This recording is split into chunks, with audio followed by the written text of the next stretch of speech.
Paragraph number 5, which is continued on page number 23.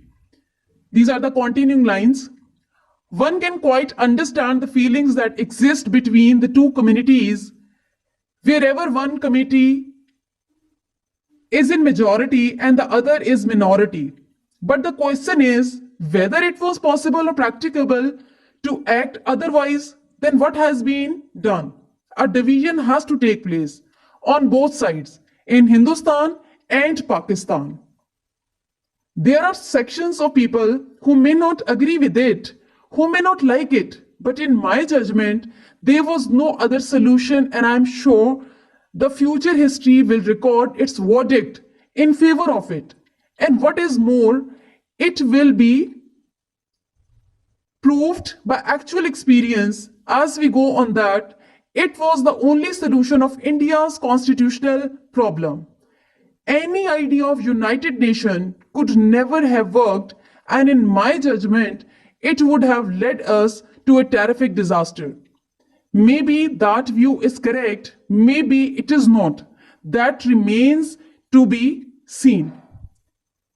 So Quaid-e-Azam Muhammad Ali Jinnah says that there are sections of people who may not agree with this division of Punjab and Bengal.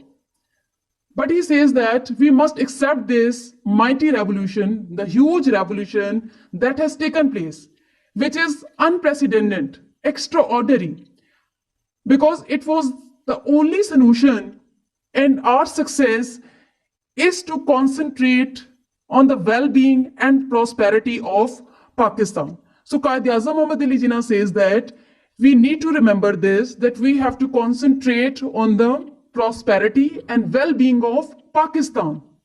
His views about division of India is very clear and straightforward. According to his opinion, division of India was the only solution for both Hindus and Muslims, because we know that Hindus and Muslims cannot live together because they have different view of life. They have different sets of beliefs as well. So Hindus and Muslims cannot live together. So this division was the only solution for both Hindus and Muslims. So when we are going to follow this agreement practically, which is binding us all, then we will see the results. If we are not going to follow it practically, how could we know the results? How could we know the outcome? How could we know the consequences?